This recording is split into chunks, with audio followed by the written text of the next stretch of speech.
जसं शिंपल्यामध्ये पाण्याचा थेंब पडल्यावर मोती होतो, तसं पुण्यात पडल्यावर अनेक लोक खूप मोठी झाली आणि याचं अगदी पेशव्यांपासून उदाहरण आहे.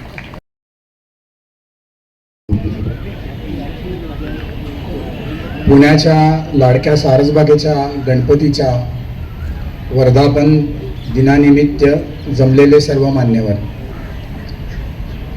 आपलं पुणे हा विषय मला दिलेला आहे. इतिहास सोडून मला काहीच येत नाही, त्यामुळे मला पुण्याच्या इतिहासावरच बोलायला लागणार आहे. पुणे ही मोठी विलक्षण गोष्ट आहे. ते एक चुंबक आहे. इथं आलेला माणूस पुण्यातनं जात नाही, तो पुण्याचाच होतो. 1-2 वर्षात तो स्वतःला पुणेकर समजतो, कुठेतरी पुण्याला नावं ठेवत असतो आणि त्यानंतर काही वर्षात तो पुण्याला नावं ठेवणाऱ्यांविरुद्ध भांडायला लागतो. आमचे अगदी जवळचे मित्र आहेत, रोजचे कट्ट्यावरचे, कोकणातनं आल्या 8-10 वर्षापूर्वी, अजूनही थोडी पुण्याला नावं ठेवतात. त्याची आता बदली झाली मुंबईला. त्याला सांगितलं तुला मॅनेजर करतो, हाताखाली 40 लोक देतो. तो म्हटला मी नोकरी सोडतो, पुणे नाही सोडणार. 1-2 महिने तो मुंबईला गेला, त्याला काही सहन होईना, त्यांनी नोकरी सोडली आणि दुसरी नोकरी धरली. तर हे असं पुणे हे चुंबक आहे. असेल पुणेकराला तुम्ही पंतप्रधान करतो म्हटला तर तो म्हणेल नको, किंवा राजधानी पुण्यात आणा, दिल्लीला जाऊन काय मला जमणार नाही. आणि हे जुनं आहे. 90 साली माझा एक मित्र होता, आमच्या शेजारी राहायचा, तो CA झाला. त्याला एअर इंडियात नोकरी होती. 90 साली एअर इंडियात त्याला CA म्हणून बोलवत होते. पुणे नाही सोडणार म्हणला. तर पुणे ही अगदी जादूची गोष्ट आहे. इथल्या हवेमध्ये, इथल्या पाण्यामध्ये, इथल्या जमिनीमध्ये काय जादू आहे ते माहिती नाही, पण माणूस एकदा आला की तो हे सोडत नाही. सोडलं की शेवटी ते नाईलाजाने सोडायला लागतं म्हणून सोडतो. आणि अनेक लोक, मी तुम्हाला सांगतो की जसं शिंपल्यामध्ये पाण्याचा थेंब पडल्यावर मोती होतो, तसं पुण्यात पडल्यावर अनेक लोक खूप मोठी झाली आणि याचं अगदी पेशव्यांपासून उदाहरण आहे. पेशवे पुण्यात आले आणि फार मोठे झाले, किंबहुना पेशव्यांमुळेही पुणे मोठं झालं. पण पुढे आचार्य आत्रे असतील, बाळ गंगाधर टिळक असतील, अण्णा कर्वे असतील, सगळे पुण्यात आले आणि त्याचं इथल्या शिंपल्यामध्ये रत्नामध्ये रूपांतर झालं. अण्णा कर्वे तर भारतरत्न आहेत हेही आपल्याला माहिती आहे. आणि अशी खूप मोठी यादी आहे. पुण्याचा इतिहास मी अगदी थोडक्यात सांगतो. आज उशीर झालाय, मला तासभर दिला होता, पण तेवढा वेळ मी नक्की खात नाही. इतिहास जाणून घ्यायचं शास्त्र जे आहे ते कागद असतात, आख्यायिका असतात, ताम्रपट असतात, नाणी असतात आणि त्याच्या पलीकडेही इतिहास जाणून घ्यायच्या काही गोष्टी असतात ज्या शास्त्रशुद्ध पद्धतीने अभ्यास करणाऱ्यांना मान्य नसतात. पण माझ्या आयुष्यामध्ये मी त्या खूप अनुभवल्या आहेत. माझा त्याच्यावर विश्वास आहे. अस्सल संशोधक म्हणेल याला काही अर्थ नाही, तुम्ही ते सिद्ध करू शकत नाही, पण त्याविषयी 2 गोष्टी मला अनुभवाला आलेल्या मी सांगतो आणि त्यानंतर एक आपण धावता आढावा घेऊ जो की कागदपत्रातनं जो सिद्ध करता येतो. पुण्यामध्ये जी अगदी जुनी मंदिर आहेत त्यात कागदीपुऱ्यात नवाकाळ भैरवनाथ नावाचं एक मंदिर आहे. त्याविषयी अगदी काल परवा मला एक अनुभव आला की तिथे राजस्थानमधनं आलेले गृहस्थ आहेत आणि ते तरुण मुलगा आहे आणि रोज संध्याकाळी तो त्या मंदिरात जातो आणि तिथे जप करत असतो. त्याचा परवा मला फोन आला की मंदिरात एक गृहस्थ आले होते आणि त्यांच्याशी तिथं प्रत्यक्ष देव बोलतो. तर त्यांनी रोज येतात आणि म्हणले गुलाबजाम ठेवतात देवाला. आणि एक दिवस ते देवळातनं बाहेर चालले होते तर त्यांना आवाज आला की ते गुलाबजाम ठेवलेस पण खिशामध्ये दगडूशेठ गणपतीचा मोदक आहे, त्याचं काय झालं. ते परत वळले आणि त्यांनी तो मोदक ठेवला. ते म्हणले त्या माणसाला देव असं म्हणत होता. आता देव बोलतो की नाही हा सुद्धा संशोधनाचा विषय आहे, पण ज्यांनी त्यांनी तो अनुभवण्याचा विषय आहे. तुम्ही खूप उपासना केली तर तुम्हालाही ते अनुभव येतं. अगदी साधी तुम्हाला ग्रॅज्युएट व्हायचं तरी 15 वर्ष अभ्यास करायला लागतो. मग 15-16 वर्षात देव बोलत नाही, तुम्हाला खूप वेळ घालवायला लागतो. तर देव त्याला म्हणला, म्हणजे असं त्या राजस्थानी माणसाने सांगितलं की गेली 2500 वर्ष मी इथं उभा आहे. 2500 वर्षापूर्वी अघोरी लोकांनी माझी इथं स्थापना केली, तेव्हापासून मी इथं उभा आहे. म्हणजे किमान 2500 वर्ष कसब्यामध्ये वस्ती आहे. आम्हाला अभ्यासकांना माहिती होतं की 2000 वर्ष तर आहेच, पण हे अजून 500 वर्ष मागे गेलं. आता अघोरी म्हणजे वाईट असतात का, तसं आपल्या सगळ्यांचा समज आहे आणि खात्री पण आहे. पण अघोर हा एक पंथ आहे. आणि जाता जाता मी तुम्हाला एक गमतीची गोष्ट सांगतो की मी जी ऐकली आहे. उत्तर प्रदेशमध्ये किनाराम अघोरी नावाचे एक मोठे साधू होऊन गेले, जे आज तिकडे प्रसिद्ध आहेत. तिथे एक म्हण आहे की जो ना राम करे वो किनाराम करे. आणि अशी म्हण ती का पडली, तर एक तिथे एक व्यापारी होते आणि त्यांना मुलबाळ काही नव्हतं. ते तुलसीदासांकडे गेले, म्हणले मी ऐकले तुमच्याशी राम बोलतो आणि माझा वंश पुढे वाढत नाही, खूप मोठा व्यापार आहे आणि मला त्याचं खूप दुःख आहे. जुना काळ होता, आज लोकांना काही दुःख वाटत नाही एक मुलगी असल्याचं, मुलगाच पाहिजे असा हट्ट अनेकांचा सुटलेला आहे. तुलसीदास म्हणले ठीक आहे, मी रात्री रामाला विचारतो आणि उद्या सांगतो तुला. दुसऱ्या दिवशी त्यांनी विचारलं रात्री रामाला. राम म्हणला याच्या नशिबात काही संतती नाही. दुसऱ्या दिवशी त्याला म्हणले बाबा हे मला असं उत्तर कळलेलं आहे. मग त्यांना कोणीतरी किनाराम अघोरींचं नाव सांगितलं, तर किनाराम अघोरींकडे गेले. किनाराम अघोरी म्हणले असं 8 पोरं होतील, पुढच्या वर्षी पहिलं पोर घेऊन यायचा. तसं झालं. 10 महिन्यांनी हे किनाराम अघोरींकडे मुलगा घेऊन गेले. त्यांना तुलसीदासांची आठवण झाली. ते तुलसीदासांकडे गेले. ते म्हणले हे बघा असं झालं, तुम्ही तर म्हणला होता की प्रभू श्रीराम म्हणले काही संतती नाही. ते तुलसीदास संत होते. ते म्हणले मी विचारतो आज. परत त्यांनी विचारलं रात्री. तेव्हा त्यांना रामाने सांगितलं अरे किनाराम अघोरीने आशीर्वाद दिला, तो मला खरा करायला लागला, तू विचारलंस त्याचं मी उत्तर दिलं. तर देव असा भक्ताला बांधील असतो आणि तिथे तो 2500 वर्ष उभा आहे. तुम्हाला कधी योग आला तर तुम्ही जरूर जाऊन बघा.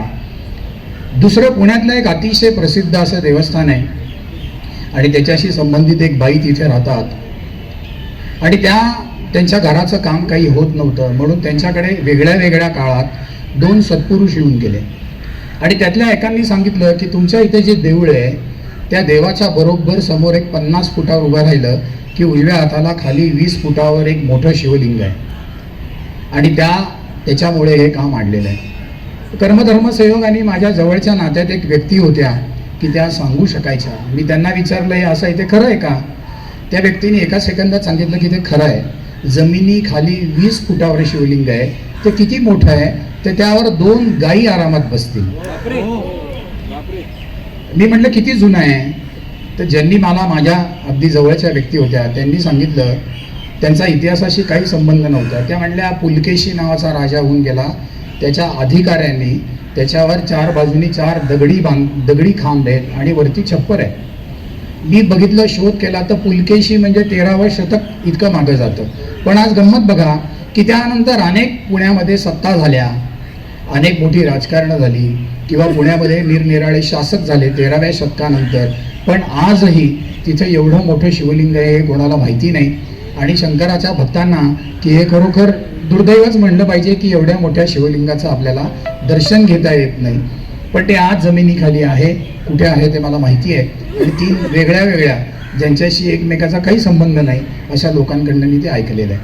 आणि असे अनेक अनुभव असल्यामुळे माझा त्यावर ठाम विश्वास आहे. पण हा आजचा आपला विषय नाही. तर असा इतिहास अनेक दडलेला असतो. आमच्यासमोर जो इतिहास येतो तो कागदपत्रातनं येतो आणि आम्ही तो ठामपणे मांडू शकतो. चांगले इतिहासकार सुद्धा तयार होत नाहीत. आज माझ्या आवर्जून सांगितलं पाहिजे की माझे मित्र राज मेमाणे इथे आलेत. पुण्यात पेशवे दफ्तरमध्ये 4 कोटी कागद आहेत. तिथे जे मोजकीच लोक खिंड लढवतात त्यात ते आहे. शिवाजी महाराजांच्या किल्ल्यांवर सध्या त्यांचं काम चालू आहे आणि येत्या आठवड्यात त्यांचं एक संग्रहालय पुस्तक त्या तिथे येईल. त्यामुळे कागद जे येतील त्या समोरनं बोलायला लागतं, अशा गोष्टी सांगता येत नाही. पण पुण्याचा इतिहास थेट 2,500-3 हजार वर्ष जुना आहे. कमीत कमी कसबा पेठ ही त्यातली जुनी वस्ती होती आणि कसब्याच्या अगदी जुना जो तुम्हाला संदर्भ सिद्ध करता येतो तो नामदेवांचा अभंग आहे की आळंदीची पंचक्रोशी असा तो अभंग आहे. आणि त्यांनी सांगितलं की आळंदीच्या पंचक्रोशीत कुठली कुठली देवळं आहेत. त्यात पुण्यात नागेश्वर आणि पुण्येश्वर अशी 2 मंदिरं सांगितलेली आहेत. मरगळला विष्णूचं मंदिर आहे आणि चाकणला चक्रेश्वर आहे असाही नामदेवांनी उल्लेख केलेला आहे. चाकणचं मंदिर तुम्ही बघितलं नसेल तर जरूर बघा. इथपासनं तिथपर्यंत एवढं मोठं शिवलिंग आहे. चक्रेश्वर नाव आहे त्याचं, नामदेवांच्या काळापासून आहे आणि त्यामुळे पुणे 12व्या शतकामध्ये पुण्यामध्ये ही 2 मंदिरं होती एवढं नक्की. पुढच्या काळातले फारसे कागद मिळत नाहीत, ताम्रपट मिळत नाहीत, नाणी मिळत नाहीत, शिलालेख मिळत नाहीत. ते पुढची जी माहिती येते ते पुण्याभोवती, त्यावेळच्या पुण्याभोवती बडा अरब नावाचा एक जण होता. त्यांनी पुण्याला कोट बांधून घेतला होता. दगडी भिंत बांधली होती की जेणेकरून कोणी पुण्यावर हल्ला करू नये आणि पुढे पुढे पेशवे काळामध्ये शिवकाळामध्ये त्या कोटाचे आणि बड्या अरबाचे उल्लेख येतात आणि भारत इतिहास संशोधक मंडळाच्या जुन्या संशोधकांनी 100 वर्षापूर्वी असं लिहिलंय की त्या कोटावर बाळोबा मुंजाचं देऊळ बसलेलं आहे. म्हणजे सूर्या हॉस्पिटलवरनं तुम्ही पवळे चौकाकडे जायला लागलात की उजव्या हाताला बाळोबा मुंजा आहे आणि त्या कोटावर ते मंदिर बसलेलं आहे. हा त्यानंतरचा उल्लेख आहे. त्यानंतर छत्रपती शिवाजी महाराजांचे वडील शहाजीराजे, ज्यांना कागदामध्ये महाराज साहेब असं म्हणलं जातं, त्यांच्या वेळेपासून आपल्याला उल्लेख मिळतात. मधल्या काळात कुठल्या कुठल्या सत्ता होत्या, कुठले माणसं कशी होती, वस्ती किती होती, त्यांच्या उपासना काय होत्या, याचे मात्र काही उल्लेख मिळत नाही. महाराज साहेब म्हणजे शहाजी राजांना हा सगळा भाग हा जहागीर होता. पुणे, सुपे, इंदापूर वगैरे हे त्यांच्या जहागिरीत भाग होते. आणि त्याच्या आधी शहाजी महाराजांच्या आधी इथे ज्याची सत्ता होती की जो खूप पराक्रमी माणूस होता आणि इतिहासामध्ये त्याच्याविषयी अभ्यास झाला पाहिजे, ज्यांनी अनेक लढाया केल्या, जो काही शाह्या चालवत होता, त्या मलिक अंबरनी पुण्यामध्ये कसबा पेठेच्या जवळ एक पेठ बसवली होती आणि त्याचा एक उल्लेख येतो. त्यानंतर ते थेट शहाजी राजांच्या कारकिर्दीतले उल्लेख येतात. शहाजी राजांच्या कारकिर्दीत शुक्रवार पेठ बसवल्याचा विश्वसनीय प्रसिद्धच पुरावा आहे आणि ही त्यांची जहागीरच होती. त्यामुळे त्यांनी शिवाजी महाराजांच्या मातोश्री स्वतः शिवाजी महाराज आणि दादोजी कोंडदेव यांना पुण्यात पाठवलं आणि त्यांनी कसबा पेठेमध्ये त्यावेळची जी वस्ती होती तिथं आपलं निवासस्थान बांधलं, लाल महाल, की आजही महाराष्ट्रातल्या आणि तमाम मराठी लोकांना ते खूप आदराचं स्थान आहे. आणि लाल महालात जाऊन आल्याचं समाधान काही वेगळं आहे की जिथं प्रत्यक्ष शिवाजी महाराजांचं बालपण गेलं. जो कसबा गणपती समोर आहे आपल्याला माहिती नाही, पण इतिहासातल्या गोष्टी कशा काळाच्या आड जातात की एखाद्या रेल्वेनी, खूप फास्ट जाणाऱ्या रेल्वेनी तुम्ही जात असाल तर स्टेशनं मागं पडतात आणि ती मागंच राहतात. तसा इतिहासातल्या अनेक गोष्टी मागं गेलेल्या असतात, त्या तुम्हाला कागदातनं कळत नाहीत. आणि आमचे डेक्कन कॉलेजचे मित्र आहेत, ते इतिहास सांगताना डायरेक्ट काही लाख वर्ष मागे जातात आणि मग आमची त्यांची भांडणं ठरलेली असतात. आम्ही म्हणतो कागद दाखव, त्यांच्याकडे काही कागद नसतो. आणि आमच्या तरुण मित्राची आणि त्यांची पराकुटीची भांडणं की मारामाऱ्यापर्यंत येतात, तात्विक वाद असतात. आणि त्यावरून असं लक्षात येतं की एखाद्या माणसाने तुम्हाला सांगितलं की तुमच्या वडिलांचा इतिहास लिहा, तर तो शक्य नसतो. कारण वडिलांच्या आयुष्यातल्या सगळ्या घटना आपल्याला माहिती नसतात. म्हणजे असं काही नाही की त्या कोणालाच कळू नये अशा नसतात, पण आपल्याला ते कळलेलं नसतं आणि डे टू डे आपण लिहिलेलं नसतं. त्यामुळे आपण आपल्या वडिलांचा सुद्धा इतिहास लिहू शकत नाही. 400 वर्षानंतरचं काय सांगायचं. 40 वर्षाच्या एका माणसाला सांगितलं तुझ्या आयुष्यात काय घडले ते लिही. 8वीत बाकावर तुझ्या शेजारी कोण बसायचं कदाचित आठवू शकतं, मागच्या बाकावर कोण बसायचं नाही सांगता येत.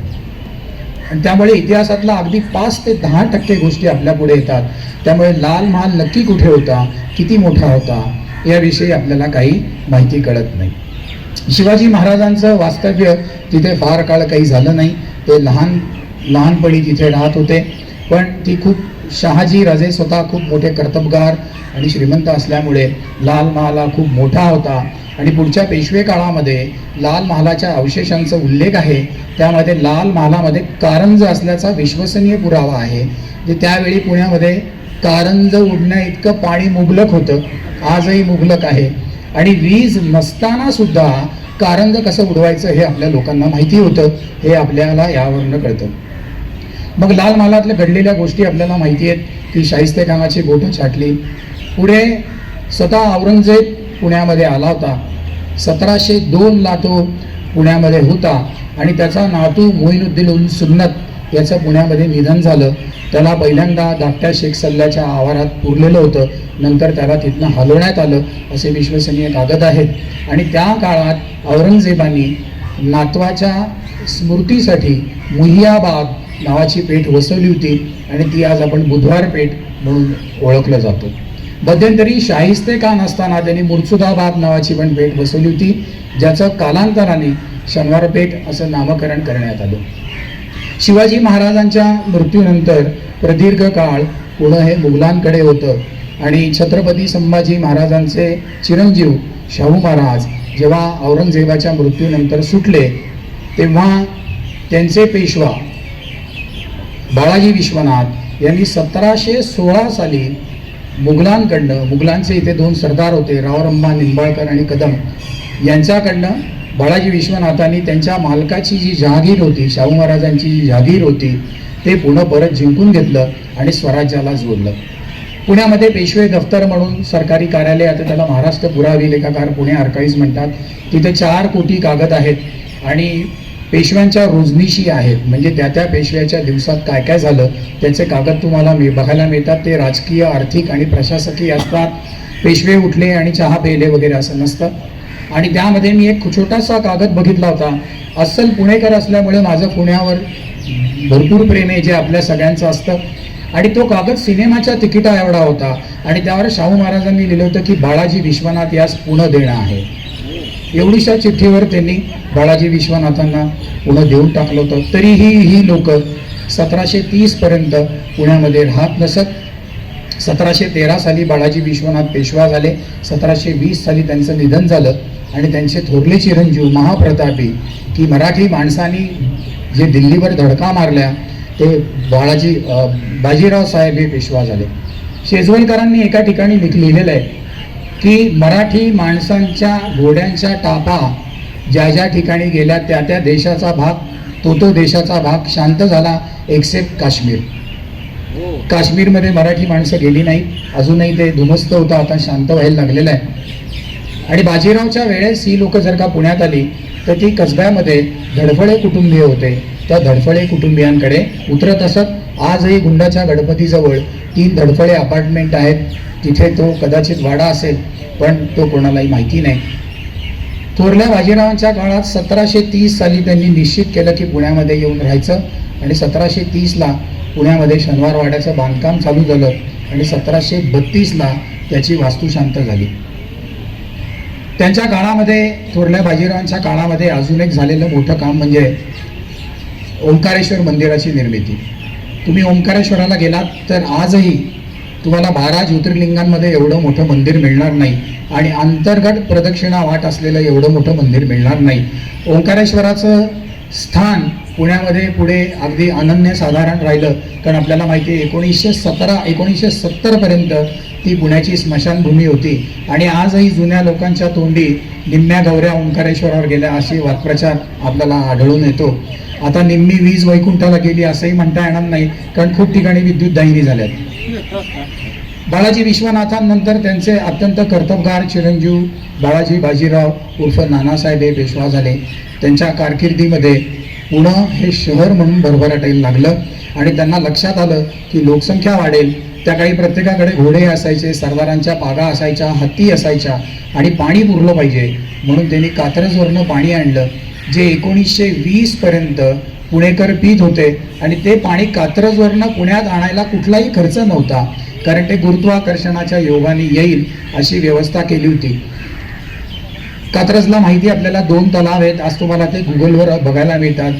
जांभूळवाडी, आंबीलोडा आणि जांभूळोडा या ठिकाणी त्यांनी ते धरण बांधलं.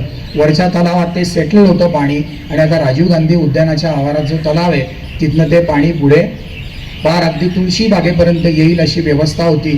तुळशी बागेमध्ये काळ्या हौदासमोर आजही ते पाणी आपल्याला येताना दिसतं. पुढे ब्रिटिशांनाही त्याची कल्पना होती आणि जुनी वर्तमानपत्र तुम्ही 1900च्या आधी बघितलीत तर ब्रिटिशांनी दरवर्षी टेंडर काढलेलं असतं की कात्रज ते लकडखाना म्हणजे लकडे जोशींचं जे शनिबाराशी दुकान आहे तिथपर्यंत कात्रजच्या नळातील गाळ आणि वाळू काढणे आहे. आणि ब्रिटिशांचा काळ होता तर टेंडरचं काम व्यवस्थित झालं की नाही ब्रिटिश बघायचे. आणि ज्ञानप्रकाश तो त्यावेळेचं जो वर्तमानपत्र होतं त्यामध्ये लिहिलेलं असायचं की पुणेकरांना आता स्वच्छ आणि मुबलक पाणी मिळेल. दरवर्षी ब्रिटिश तो गाळ काढत असत. पुढे खडकवासला झालं आणि लोकांना फुकट पाणी मिळतं ते लोकांनी घेऊ नये म्हणून ब्रिटिशांनी खडकवासल्याची लाईन जास्तीत जास्त प्रमोट करायला सुरुवात केली. पण नानासाहेबांच्या काळात झालेलं हे काम, मामलेदार कचेरी तिथे त्यांनी पानशांना तोफखाना काढून दिला, कारण शिवाजी महाराजांनी स्थापन केलेल्या साम्राज्याचा विस्तार होत होता, स्वतःचा तोफखाना पाहिजे म्हणून पानसे यांना नवा तोफखाना करून दिला असा उल्लेख आहे. जिथे मामलेदार कचेरी आहे तिथपासनं पुढे नागझरीपर्यंत हा तोफखाना होता, जो आपलं मराठी राज्य संपेपर्यंत तिथं तोफा होतात असत, तोफांचे गोळे सुद्धा केले जात असत. नानासाहेबांच्या काळात अनेक पेठा वसवल्या गेल्या. पेठांचे 1850चे कागद मी बघितले आहेत. कल्पना यावी म्हणून मी सांगतो की पुण्याजवळची सगळी गावं ही छोटी छोटी होती. एकंदरीत महाराष्ट्रात गावच छोटी होती, लोकसंख्या नव्हती. दाहिरीची लोकसंख्या 1850 साली 139 होती, जी ब्रिटिशांनी मोजलेली होती. परंतु पुणे हे शहर म्हणून नावारूपाला आल्यामुळे त्यावेळच्या शुक्रवार पेठेची लोकसंख्या तब्बल 10,000 होती. म्हणजे ब्रिटिश काळ चालू झालेला असताना 10,000 लोकसंख्या आहे, इतकी मोठी त्यावेळेची शुक्रवार पेठ होती. आणि त्याविषयी मी एक खूप गमतीची नोंद वाचली आहे की पूर्वीच्या काळामध्ये जो पेठ वसवेल त्याला शेटे असं म्हणलं जात असं. म्हणजे लोक कुठल्याही ते जे त्यावेळेचं सरकार आहे त्यांच्याकडे जायचे आणि म्हणायचे शहरालगत ही जागा आहे, तिथे आम्ही पेठ बसवतो. आणि मग जो पेठ बसवायचा कॉन्टॅक्ट घेईल त्याला शेटे आणि महाजन म्हणत असत. आणि मग सरकार काय करेल की पहिल्या वर्षी तुम्हाला दुकानाला घराला काही टॅक्स नाही, पुढची इतकी वर्ष कमी टॅक्स, आणि मग 15-20 वर्षांनी टॅक्स चालू होत असेल. कारण एकदा धंदा बसला, घर बांधल्यावर कोण पेठ सोडणार. आणि मग ब्रिटिशांनी फरमान काढलं की पुण्यामधल्या पेठांमध्ये जेवढे शेटे आणि महाजन आहेत त्यांनी घरोघर जाऊन माणसांची मोजणी करावी. त्याच्या आधी आपल्याकडे खानेसुमारी व्हायची, घरं मोजायचे, पण ब्रिटिशांच्या काळामध्ये डोकी मोजायला लागले. आणि मग ब्रिटिशांनी मोठाच तक्ता दिला होता, कुत्री किती, उंट किती, गाढवं किती, शेळ्या किती, मेंढ्या किती, शेळ्या मेंढ्यांची मुलं किती, मग गाईला बैल, छोटे वासरा आहेत का बैल आहेत ते पण नोंद करून आणा. आणि मग शेटे आणि महाजन यांच्या कारकुनांनी कळवलं की ही मोजणी आम्ही करणार नाही. श्रीमंत लोक घरात घेत नाहीत आणि गरिबाला विचारायला गेलेलं तर संशय येतो, त्यामुळे हे काम तुम्ही आमच्यावर टाकू नका. पण ब्रिटिशांनी ते केलं. त्या काळामध्ये त्यांनी सगळ्या पेठांची नोंद केलेली आहे आणि ती आज आपल्याला मिळते, ती मोडीत आहे. आणि त्यावेळेची शुक्रवार पेठ ही तब्बल 10,000 तिथे लोकसंख्या होती. म्हणजे किती मोठं पुणं होतं ते बघा.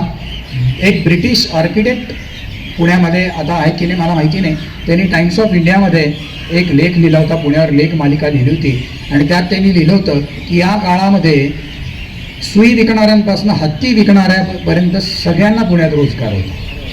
हाती महल म्हणून एक रविवार पेठेमध्ये भाग आहे की जिथे पेशव्यांचे हत्ती बांधत असत. आणि तिथलं पार्किंग फुल झालं तर निरनिराळ्या पेठ्यामध्ये हत्ती बांधायचे खुंड होते. ब्रिटिश काळातली नोंद आहे की अमक्या अमक्या माणसाला हाती महल दिलेला आहे आणि तिथे आता सदर इसम म्हशी बांधतात. म्हणजे एखाद्या भागातली राजसत्ता गेली की तिथलं वैभव जातं. फक्त राजाचा वैभव जात नाही तर तिथे काम करणाऱ्यांचा रोजगार जातो. त्यातल्या काही जणांना मोठे साधं पेशव्यांचं मी जे अनपब्लिश वाचलं आहे तर ज्यावेळी सोनं 15 रुपये तोळा होतं, भागवत साहेब म्हणले त्यावेळी शनिवारवाड्यात 20,000 रुपयाचा कागद लागत असे वर्षाला. ज्याला कोणाला बघायचं आहे त्याला मी ते कागद काढून देतो. म्हणजे 20,000 रुपयाचा कागद तिथे विकणारा, त्याचा किती भरभराट झाली किंवा कागद तयार करणाऱ्यांना किती काम होतं. पण पुण्यातली सत्ता गेली आणि तो सगळा विषय संपला. त्या बेनिंजर यांनी लिहिले डेथ ऑफ पुणे. ज्या दिवशी शनिवारवाड्यावर युनियन जॅक बसला त्या दिवशी पुण्याची मृत्यू झाला असं त्यांनी लिहिलेलं आहे. तर ही सगळी भरभराट नानासाहेब पेशव्यांच्या काळामध्ये अगदी मोठी झाली. त्यांनी पर्वतीवर मंदिर पण बांधलं जे आज देवेश्वर म्हणून आपण ओळखलं जातं. त्यांचे चिरंजीव पण अतिशय पराक्रमी होते, माधवराव पेशवे, ज्यांच्या काळामध्ये जी मराठी लोक फार प्रमाणात पानिपतला मारली गेली. की 10 वर्षांनी ज्यांनी अब्दालीला बोलवलं होतं त्याची कबर स्वतः महाजी शिंद्यांनी जाऊन खणली. इतकी मराठ्यांनी सत्तेचा दबदबा परत बसवला होता. ते माधवराव गणपती भक्त होते, आता पेशवे भागवत साहेबांनी सांगितलं. आणि त्यांच्या काळामध्ये पुणे शहर झालं म्हणून पुण्याची कोतवाली निर्माण करण्यात आली. पुण्याचा पहिला पोलीस कमिशनर हा त्यांच्या काळामध्ये अस्तित्वात आला. त्यांचं नाव होतं बाळाजी नारायण केतकर. जुन्या लोकांना आठवत असेल की दक्षिणमुखी मारुतीशी एक कीटक संग्रहालय होतं, आता ते नाही. ते त्यांचे पूर्वज बाळाजी नारायण केतकर होते. आणि त्याविषयी अजून एक गोष्ट मी तुम्हाला सांगतो, तुम्ही आवर्जून बघा. तिथं आता नवीन स्कीम झालेली आहे.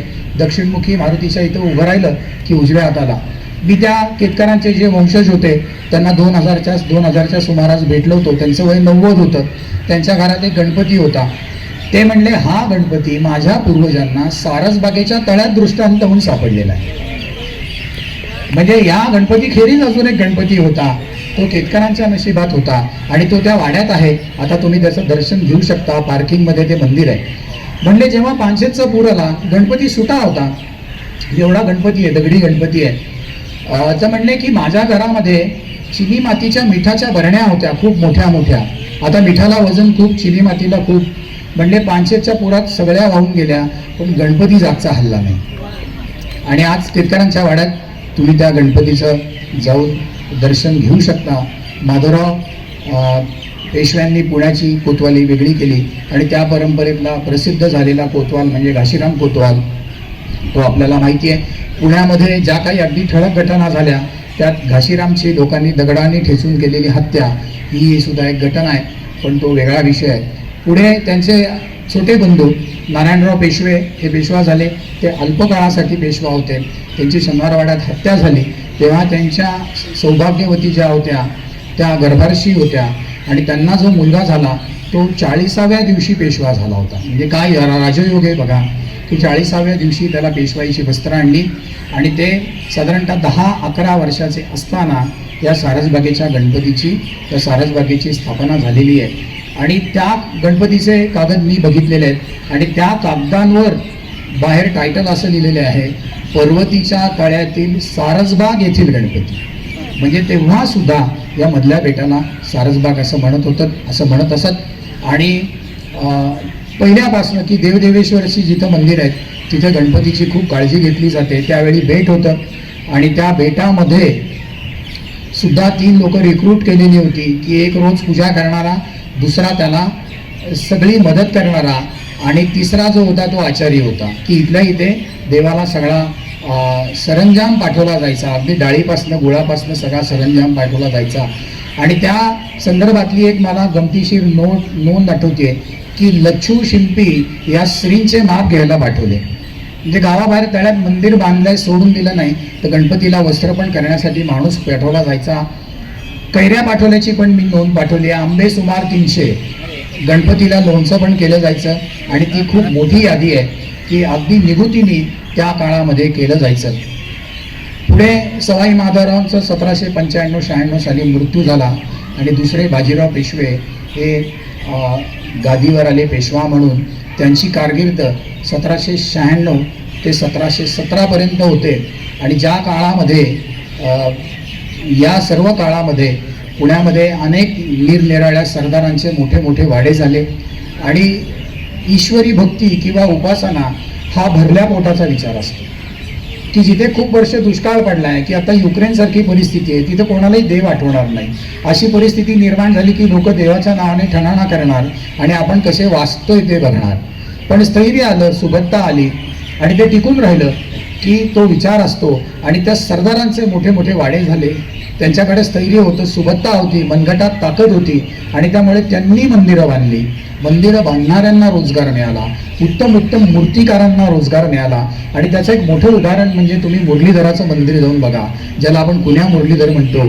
एका पायावर उभी असलेली मूर्ती आहे आणि त्याला मागं प्रभावळ पण नाही आहे, पण कृष्णाची मूर्ती एका पायावर उभी जी त्यांनी निर्माण केली त्याचं कौतुक करणारे पण दादा गद्रे नावाचे सावकार पुण्यात होते. नानासाहेब पेशव्यांच्या काळात पुण्यात 1740च्या सुमारास जवळजवळ 40 सावकार होते. आणि जेव्हा सोनं 15 रुपये तोळा होतं तेव्हा ही लोक सरकारला 1-1 लाख रुपये तोळा देऊ शकत असत. विजयानंद टॉकीज शेजारी खंडोबाचं देऊळ आहे. सुनीत भावे आणि सुबोध भावे आपल्याला सगळ्यांना माहिती आहे. तिथे वानवळे सावकारांचा तो वाडा. आणि त्याविषयी एक आख्यायिका आहे की पेशव्यांनी एकदा वानवळे सावकारांना कर्ज मागितलं आणि तेव्हा देशात निरनिराळी चलनं होती, निरनिराळ्या सत्तांची चलनं होती. चांदीचे नाणे होते, तांब्याची नाणी होती, सोन्याची नाणी होती. वानवळे सावकार म्हणले, म्हणाल ते चलन इथपासून सिंहगडपर्यंत अंथरू. इतके सावकार प्रबळ झाले होते. एक सत्ता प्रबळ झाली. सावकार हे त्यावेळेचे बँकरच होते की ज्यांच्या दिल्लीपर्यंत ज्यांचा वट होता, त्यांच्या चिठ्ठीला मान होता. आणि ही एक मोठी सत्ता झाली, एक व्यक्ती मोठी झाली, एक घराणं मोठं झालं, एक सत्ता मोठी झाली, एक संस्था मोठी झाली की कशी अनेक लोक मोठी होतात. त्याची ही निरनिराळी उदाहरणं आहेत. जे बीज अत्यंत जोखमीने शिवाजी महाराजांनी रोवलं त्याचा पुढे हा महान वृक्ष झाला. आणि म्हणल्या तसं, अगदी सुरुवातीला म्हणलं तसं की या भूमीमध्ये, या हवेमध्ये, या जमिनीमध्ये खूप मोठी जादू आहे. आणि इथं एकदा माणूस आला की तो जात नाही आणि तो माणूस जर का काही विशेष असेल तर त्याचं नक्की रत्नामध्ये रूपांतर होतं, हे आपण बघू शकतो. पुढे ब्रिटिश काळ चालू झाला. 17 नोव्हेंबर 1717 या दिवशी शनिवारवाड्यावर युनियन जॅक लागला. ब्रिटिश काळ चालू झाला. पुण्यातल्या लोकांनी वेळीच ओळखलं की जी मुलुकगिरी आपण केली, त्यावेळेच्या सगळ्या मराठी लोकांचं प्रोफेशन मुलुकगिरी होतं. सैन्यात जायचं, पराक्रम दाखवायचा. आणि ज्या बाळाजी विश्वनाथांनी दिल्लीहून कर गोळा करायच्या संधा आणल्या होत्या, ते महाराष्ट्राबाहेरची लोक तुम्हाला सुखासुखी कर देणार नाहीत. आजही दिल्लीच्या माणसाकडनं तुम्हाला पैसे येणार असतील तर तुम्हाला ते टेन्शनच राहणार आहे, तेव्हा देणारच नाहीयेत ते. मग मराठी लोक त्यासाठी बाहेर पडली आणि मनगटातली जी रग होती, त्यांच्या मनगटामध्ये जी ताकद होती, जे धाडस होतं आणि महिने लढाईवर जाऊन कर गोळा करण्याची जी ताकद होती, ती ब्रिटिश काळामध्ये संपली. आणि इथल्या मराठी लोकांनी ओळखलं की आता आपल्याला वेगळं विचार केला पाहिजे आणि मराठी लोक शिक्षणामध्ये गेली. 1856 साली मुंबईमध्ये विद्यापीठ जेव्हा स्थापन झालं, त्यावेळी महादेव रानड्यांसारखी अनेक लोक ही पहिली ग्रॅज्युएट झाली. महादेव रानड्यांचं चरित्र तुम्ही आवर्जून वाचा. त्यावेळी अभ्यासक्रमाला फक्त विषय द्यायचे, अभ्यासक्रम द्यायचे नाहीत. तुम्ही पुस्तकं शोधायची, तुमचं तुम्ही करिक्युलम करायचा, आम्ही तुम्हाला काही विचारणार. तर महादेव रानड्यांविषयी लिहिले की ते 24 तास अभ्यासात गुंतलेले असायचे आणि काळाच्या ओघात परंपरा आपण कशा विसरतो. तर एकांनी त्यांच्याविषयी लिहिले की महादेव रानडे मुंबईमध्ये अभ्यास करायचे, त्यांची शेंडी टोपी बाहेर आलेली असायची. त्यावेळी शेंडी टोपी बाहेर येणं हे अशिष्टपणाचं समजलं जायचं. आता पगडी बाहेर, आता पगड्या गेल्या, टोप्या गेल्या, शेंड्या बिंड्या काही राहिल्याच नाहीत. तर काळाच्या ओघात लहानसहान गोष्टीचं विस्मरण होतं. महादेव रानडे यांना 1780 साली वगैरे 800 रुपये पगार होता आणि ते हायकोर्ट जज होते, इतके ते मोठे होते. दुसरी पिढी त्यांच्यानंतर जी होती डेक्कन कॉलेजमध्ये शिकली. मग ते केरुनाना छत्रे असतील, बाळ गंगाधर टिळक असतील, आगरकर असतील, या लोकांनी वेळीच ओळखलं आणि 1881 साली त्यांनी केसरी चालू केला, न्यू इंग्लिश स्कूल चालू केलं. त्यांच्या मागोमाग अण्णा कर्वे आले. अण्णा कर्व्यांविषयी सांगण्यासारखी एक गोष्ट आहे की त्यावेळी मुंबईमध्ये परीक्षा व्हायची. अण्णा कर्वे रत्नागिरीहून मुंबईला मॅट्रिकची परीक्षा द्यायला चालत गेले. त्यावेळी बिस्लेरी मिळायची नाही कुठेही, रस्त्यात कुठेही धाबे नव्हते, तरी सुद्धा ते चालत गेले. तिथं गेल्यावर परीक्षक जो होता ते त्याला त्यांचे छोटे होते उंचीनी, ते म्हणले तुझं वय बसत नाही, तू खोटं बोलतोस, मी तुला काही परीक्षेला बसून देणार नाही. ते स्वभावाने भिडस्त होते. ते बिचारे परत रत्नागिरीला चालत गेले. पुढच्या वर्षी परत आले, ते ग्रॅज्युएट झाले. 1917 साली त्यांनी महिला विद्यापीठाची स्थापना केली. 1923 साली SNDTची बिल्डिंग पूर्ण होती. हे महत्वाचं काय तुम्हाला सांगतो मी, 1950 सालची पुणे विद्यापीठाची स्थापना आहे. पण अण्णा कर्व्यांची दूरदृष्टी बघा, 17 साली महिला विद्यापीठ आहे, 23 साली त्याची बिल्डिंग पूर्ण आहे. आणि असे अनेक लोक की किती जणांचं नाव घ्यावं ते कमी आहे. मग अनेक क्रांतिकारक असतील, अनेक लोकांनी जी बीजं जपली ती असतील आणि तिथपासनं आजपर्यंत अनेक राजकीय नेते असतील. आपला स्वभाव आहे, सगळे राजकीय नेते आपल्याला आवडत नाही. कोणाला या पक्षाचे आवडतात, कोणाला त्या पक्षाचे आवडतात. पण सर्व राजकीय पक्षांच्या नेत्यांचं सुद्धा या पुण्याच्या जडणघडणीमध्ये मोठं योगदान आहे आणि ती लिस्ट मोठी आहे. पण थोडाच वेळ मला दिलेला असल्यामुळे मी आता थांबतो आणि एवढा वेळ तुम्ही मला सहन केलं त्याबद्दल धन्यवाद. उभं राहून टाळे वाजवले. क्या बात. क्या बात.